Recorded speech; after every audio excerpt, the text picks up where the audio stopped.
Dia mengancam akan menuntut para influencer muslim yang mengecamnya setelah influencer ini terbongkar menggunakan AI untuk membuat video. Dari semua yayasan luar biasa yang dia jalankan agar kamu bisa menyumbangkan uang hasil kerja kerasmu kepadanya. Tapi ternyata tidak ada satupun video yang benar-benar nyata. Dan sekarang setelah dia terbongkar melakukan penipuan ini, dia panik di depan kamera. Ini kisah tentang Lily J, teman-teman. Ceritanya cukup menarik. Influencer ini sekarang menangis di depan kamera karena dia ketahuan menggunakan video dan foto AI yang memperlihatkan dirinya melakukan kegiatan amal, bahkan memalsukan penghargaan amalnya sendiri dengan AI. Dan tentu saja, tanggapannya terhadap semua ini justru membuat segalanya jadi jauh lebih buruk. Jadi bisa dibilang kita punya video yang cukup menarik hari ini. Influencer ini mendapatkan jutaan pengikut dengan membagikan kisah imannya dan kegiatan amalnya. Tapi sekarang, orang-orang mulai mempertanyakan seberapa banyak dari kegiatan amal itu yang benar-benar nyata. Tapi Lily J, dia sudah lama ada di internet. Beberapa tahun yang lalu, dia menjalani kehidupan yang benar-benar berbeda. Dia bekerja di dunia hiburan, dia tampil sebagai penari burles, dia juga mencoba memulai karir di dunia musik.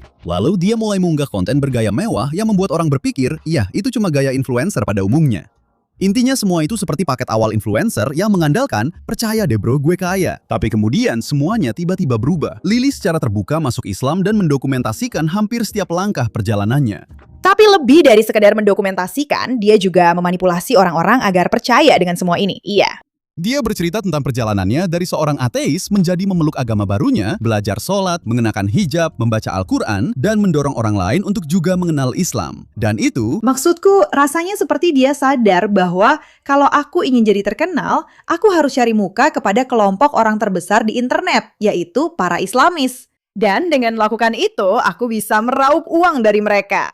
Katakan saja kontennya jadi lebih menarik sekarang. Tahukah kamu bahwa Jack Sparrow dari film Pirates of the Caribbean sebenarnya seorang muslim di kehidupan nyata? Jadi itu omong kosong, seperti yang sudah aku bilang, dan propaganda. Tapi tunggu dulu teman-teman, tunggu. Menurut ceritanya sendiri, bahkan ChatGPT juga berperan dalam membantu menjawab pertanyaannya selama pencariannya terhadap iman.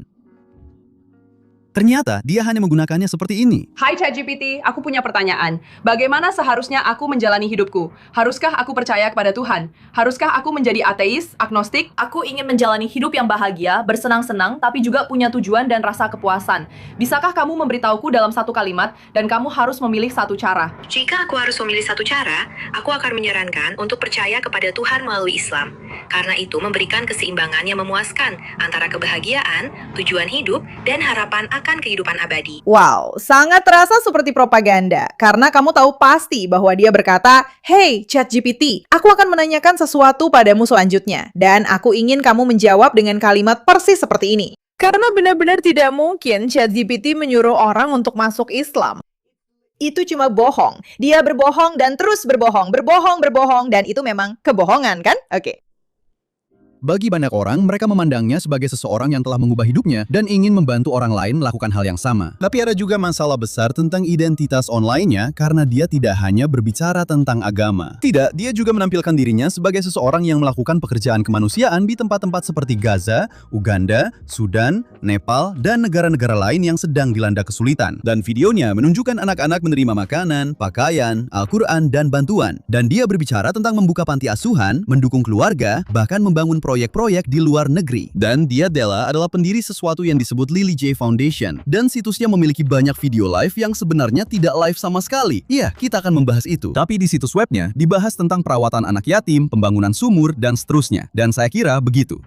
Teman-teman, ingat, sekarang dia sedang menuntut orang atau mengancam akan menuntut orang yang membicarakan hal ini kan? Jadi, tetap ingat konteks itu di benak kalian. Setelah saya melihat-lihat situs webnya, saya harus bilang bagian tentang kurban hewan benar-benar membuat saya sampai melihatnya 2 kali.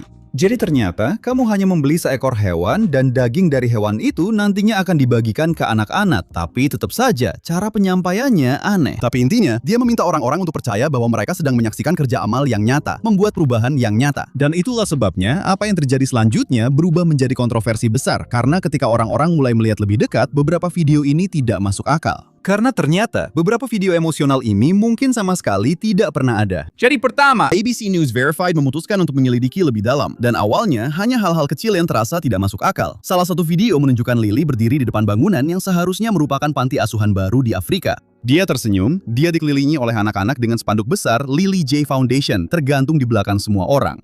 Itu terlihat persis seperti jeris video yang menghangatkan hati dan akan mendapatkan jutaan tayangan secara online. Tapi menurut penyelidikan ABC, ada masalah besar di sini. Mereka menyimpulkan bahwa wanita dalam klip itu sebenarnya bukan Lily. Mereka mengatakan itu adalah versi Lily yang dihasilkan oleh AI. Oke. Yang sudah menjadi masalah tersendiri menurutmu. Tapi sekali lagi, ini jadi lebih buruk. Mengajukan pertanyaan.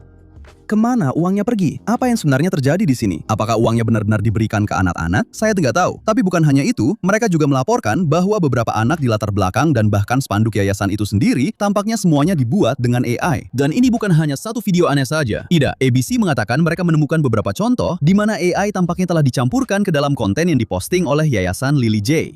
Jadi di klip lain, Lily berdiri di samping sebuah truk yang seharusnya mengantarkan bantuan ke Gaza, dan di sini dia menunjuk ke arah logo besar yayasan di sisi truk itu. Dan spanduk itu tampaknya menurut saya berkedip di lengan Lily, yang jelas merupakan gangguan visual yang biasanya hanya terjadi pada rekaman yang dihasilkan oleh AI. Sangat jarang saya mengangkat tangan saya dan alas mobil mainan saya di latar belakang tiba-tiba berkedip di depan lengan saya. Itu tidak pernah terjadi. Sekarang untuk memperjelas, ABC tidak... Itu memang cerdik. Itu memang cerdik, kamu melakukannya dengan baik. Baik, mereka jauh lebih spesifik dari itu. Yang mereka pertanyakan adalah, apakah AI telah digunakan untuk membuat adegan-adegan yang membuat penonton percaya bahwa mereka benar-benar melihat kegiatan kemanusiaan yang sungguhan, padahal sebagian dari apa yang mereka lihat sebenarnya hanya, kamu tahu, hasil buatan AI. Dan jelas, jika kamu meminta orang untuk mempercayakan sesuatu yang seserius amal kepadamu, itu benar-benar serius. Ini adalah tuduhan yang sangat besar. Tapi investigasi tidak berhenti pada video-videonya saja, karena para reporter juga mulai menelusuri yayasan itu sendiri. Jadi, salah satu klaim terbesar di situs web Yayasan Lily J adalah bahwa mereka telah membuka sebuah panti asuhan di Uganda. Dan di sini, panti asuhan itu disebut sebagai Ada Otanur. Dan konten di sekitarnya membuatnya terdengar seolah-olah mereka sudah beroperasi dan merawat anak-anak. Namun, ABC menghubungi Registry of Services Bureau di Uganda yang mengatakan bahwa mereka tidak dapat menemukan panti asuhan yang terdaftar dengan nama tersebut. Dan menjalankan panti asuhan di Uganda memerlukan registrasi pemerintah. Dan pejabat mengatakan bahwa mereka tidak dapat menemukan Ada Otanur atau panti asuhan yang terdaftar atas nama Yayasan Lily J. Dan yayasan tersebut juga mengklaim bahwa mereka membuka sebuah toko roti di Gaza untuk menyediakan roti dan dukungan bagi keluarga setempat. Dan menurut saya, di atas kertas, itu adalah ide yang luar biasa. Namun ABC juga melaporkan bahwa mereka tidak dapat memverifikasi keberadaan toko roti tersebut. Mereka juga mengatakan bahwa mereka tidak dapat menentukan lokasinya. Dan sumber kemanusiaan yang bekerja di Gaza dilaporkan mengatakan kepada mereka bahwa mereka belum pernah mendengar tentang toko roti itu atau Yayasan Lily J. Sekarang di zona konflik, memverifikasi lokasi omong-omong. Maksudku, dengarkan ini. Itu disebut Lily J Bakery. Oke, dan mereka memberitahuku bahwa proyek-proyeknya tidak jelas. Proyek-proyeknya sederhana, tapi tidak jelas. Mereka tidak tahu dari mana sumber uangnya. Dan bahkan kesederhanaan proyek-proyek ini membuat beberapa orang di sini meragukan nilai dari apa yang disebut Yayasan Lily J ini. Assalamualaikum warahmatullahi wabarakatuh. Oke. Jadi pria ini berhasil menemukan seseorang di Gaza yang bilang, ya hal ini sebenarnya tidak benar-benar ada di sini. Mereka sebenarnya tidak melakukan apa-apa yang besar. Kami jelas tidak punya pabrik besar yang melayani semua orang. Bisa jadi sulit, dan yayasan itu kemudian berargumen bahwa mereka sengaja tidak mengungkapkan lokasi karena hal itu bisa membahayakan mitra lokal, katanya. Tapi dari sudut pandang ABC, ini mulai menjadi pola. Klaim tentang panti asuhan yang tidak bisa diverifikasi oleh para penyelidik. Sebuah toko roti diselidiki dan mereka tidak bisa memverifikasi video-video yang tampaknya hanya dibuat oleh AI dengan orang-orang di latar belakang dan mereka melakukan pekerjaan kemanusiaan. Ada sesuatu yang tidak beres di sini. Tapi kemudian, Tapi ini lebih dari sekedar ada sesuatu yang tidak beres di sini kan? Bukan hanya ada beberapa influencer online yang menyadari bahwa ada sesuatu yang dibuat AI, lalu mereka mengkritiknya dan tidak senang dengan itu. Ada perusahaan media sungguhan yang melakukan penyelidikan tentang ini. Bukan berarti kita percaya pada perusahaan media, tapi mereka melakukan investigasi dan mereka menemukan cerita ini tidak benar. Cerita ini juga tidak benar. Cerita ini juga tidak benar. Dan cerita ini juga tidak benar. Ini mulai jadi masalah, teman-teman. Ingat, kita bahkan belum sampai ke bagian terbaiknya. para reporter menemukan sesuatu yang bahkan lebih gila. Karena awal tahun ini, sebuah siaran pers mengumumkan bahwa Lily J telah menerima sesuatu yang disebut 2026 Australia Global Excellence Award of Humanitarian Leadership. Apakah ada yang pernah mendengar penghargaan itu? Ya, saya belum pernah. Bukan berarti itu terlalu penting juga, karena saya sendiri tidak terlalu mengikuti acara penghargaan di Australia. Tapi ini katanya ada beberapa foto Lily menerima penghargaan itu, beserta pernyataan bahwa dia merasa terhormat atas pengakuan tersebut, tapi ingin tetap memfokuskan perhatian pada keluarga-keluarga di Gaza. Dan para penyelidik juga mulai menanyakan satu pertanyaan sederhana. Siapa yang memberikan penghargaan ini? Karena ternyata mereka bahkan tidak bisa menemukan bukti bahwa penghargaan ini benar-benar ada selain dari materi yang terhubung dengan Lily J sendiri. Jadi sekarang bukan hanya fakta bahwa dia membuat video propaganda yang isinya kebohongan, tapi kamu juga punya 1, 2, 3, 4, 5, 6 bukti kuat bahwa dia suka mengarang cerita. Perusahaan bernama Real Media Group. Ternyata, Real Media Group yang menerbitkan siaran pers pengumuman penghargaan itu, tapi juga mencantumkan Lily J sebagai salah satu pendirinya. Jadi bukti publik tentang penghargaan kemanusiaan ini tampaknya berasal dari perusahaan yang diduga terkait dengannya. Kemudian, para penyelidik menganalisis foto-foto penghargaan itu sendiri dan kedua gambar tersebut mengandung watermark sintetis Google Synth, sebuah penanda digital yang pada dasarnya memberitahu dunia bahwa ini adalah foto yang dihasilkan oleh AI. Jadi pertanyaan saya di sini adalah, apa yang sebenarnya kita lakukan di sini? Seperti, kenapa? Kalau foto-foto kamu menerima penghargaan itu dibuat oleh AI, orang-orang tentu akan mulai bertanya-tanya apakah upacara penghargaan itu benar-benar pernah terjadi sejak awal. Jadi jika beberapa gambar, video, dan bahkan materi promosi diduga dibuat oleh AI, seberapa banyak dari keseluruhan cerita yang benar-benar bisa kita percayai di sini? Maksud saya, semua ini benar-benar membuat saya merasa gila karena saya tidak bisa menghitung berapa banyak jam yang sudah saya habiskan menonton video-videonya dan video di situs webnya hanya untuk mencoba mencari tahu apakah itu buatan AI atau bukan. Pokoknya itu dia, itulah konteks yang kamu punya untuk ceritanya. Tapi kemudian pada titik ini, disinilah semuanya jadi lebih menarik kan? Situasi J sekarang bahkan semakin buruk, dan saya tidak melebih-lebihkan. Sekarang dia mengancam akan menuntut para kreator seperti saya karena membahas hal ini. Dia sampai meneteskan air mata. Dan dalam pernyataannya bahwa semua ini sebenarnya nyata, hanya ada sedikit penggunaan AI di sana-sini. Dia sebenarnya menggunakan AI untuk membantah tuduhan bahwa semuanya adalah hasil AI. Astaga, wanita ini akan jatuh dan aku senang soal itu. Katanya begitu ya. Jadi, siapapun di luar sana yang masih punya video mereka setelah ini, aku harap kalian menghapus konten kalian dan menyampaikan permintaan maaf secara terbuka. Aku tidak bercanda. Dan kalau kalian tidak, Mereka tidak akan melakukannya, maaf, jadi... aku akan meminta pertanggungjawabanmu di hadapan Allah pada hari kiamat. Dan juga di dunia ini, aku akan mengajukan gugatan hukum atas pencemaran nama baik, fitnah, pelecehan, dan pelanggaran hak cipta. Kamu ketahuan ya, kamu terlihat agak kesal. Kami tidak takut, tidak ada dari kami yang takut, maaf. Takut, gemetar banget. Dia akan menuntutku bertanggung jawab atas Ini dari penjara ya? hari penghakiman di hadapan Allah dan menuntutku di sini. Awalnya, kupikir dia bicara tentang kreator Kristen yang bereaksi terhadap ini, tapi ternyata bukan. Ternyata, yang mengejutkan banyak orang justru kreator Muslim yang menyerangnya dan membongkar beberapa kebodohan di sini. Ini dia sedang menangis di depan kamera karena reaksi keras dari komunitasnya sendiri. Setiap hari aku mendapat kabar terbaru tentang apa yang terjadi di Gaza. Semua bangunan hancur dan runtuh, dan puing-puing ada di mana-mana. Dan kamu masih mau percaya semua media palsu tentang ini. Yang aku inginkan hanyalah menyebarkan pesan Islam, menyebarkan kebenaran, mencoba membantu orang, dan membela mereka yang tertindas. Dan kalian langsung berpaling hanya karena satu artikel. Sejujurnya, bukan artikelnya yang paling membuatku kecewa, tapi reaksi dari umat Muslim. Kalian tidak mengerti betapa banyak kerja keras yang dibutuhkan untuk ini. Aku tidak pernah menyangka akan mengatakan ini di sebuah video, tapi salut untuk umat Muslim. Sekarang, sebagian besar yang dia bantah adalah anggapan orang bahwa tidak ada kerja amal yang dilakukan. Itu bukan masalahnya.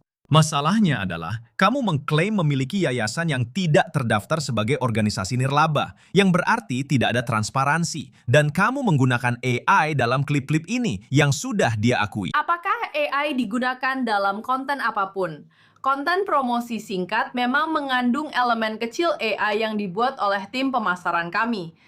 Itu sama sekali tidak pernah dimaksudkan untuk menggantikan bantuan nyata yang sedang berlangsung. Jadi dia mengakui menggunakan sedikit klip AI dan berpikir bahwa masalahnya adalah orang-orang mencoba meragukan bahwa dia benar-benar melakukan kegiatan amal. Tapi masalahnya bukan karena dia tidak melakukan kerja amal. Masalahnya adalah dia tidak memiliki izin atau terdaftar sebagai lembaga amal. Jadi uangnya bisa saja digunakan kemanapun dia mau. Dan entah bagaimana dia berhasil menggunakan AI dan menghasilkan banyak hal yang sebenarnya tidak benar. Maksudku bukan seperti dia bagian dari agama yang memperbolehkan berbohong di depan umum seperti Takia. Itu tidak mengejutkan kami. Tapi ini bukan soal menggunakan AI. Ini akan menjadi masalah yang semakin besar seiring kita melangkah ke masa depan. Orang-orang menggunakan AI dan membuat hal-hal palsu. Dan kita jadi tidak tahu di mana, bagaimana, dan kepada siapa kita harus memberi di internet. Oke, kita bisa bahas itu lain waktu. Tapi sebenarnya menurutku, itu bukan hal yang membuat orang kesal. Menurutku, yang membuat mereka kesal atau bahkan marah adalah karena ada banyak laporan yang serupa tentang dia berbohong kepada publik. Tapi ini ada lagi tentang masalah AI. Video yang ada aku di awal videonya bisa dapat 1 juta penonton. Kalau nggak ada, biasanya cuma dapat sekitar 10.000 penonton. Itu cuma cara sederhana untuk membuat lebih banyak orang tahu. Tapi kalau bilang semua kerjaannya palsu hanya karena ada 1 klip AI selama 2 detik di awal video, gimana bisa kamu bilang semuanya palsu cuma gara-gara video 2 detik ini? Jadi ini salah satu situasi paling gila yang pernah saya dengar. Dan cara semuanya terjadi benar-benar puitis. Tapi kamu tahu, Saya tidak tahu, dan saya juga tidak berpikir semua orang bilang begitu hanya karena videonya. Saya rasa mungkin penghargaan itu yang jadi masalah. Saya rasa kenyataan bahwa tempat di Uganda ini tidak ada mungkin jadi masalah. Saya rasa kamu tidak suka ketahuan. Sayangnya buat kamu, para detektif internet itu sedikit lebih pintar dari itu. Dan pada titik tertentu, kalau kamu mengumpulkan jutaan dari orang-orang di seluruh dunia, seseorang di suatu tempat mungkin akan sadar kalau kamu menipu mereka. Terima kasih atas perhatian Anda kepada Nona Madsen.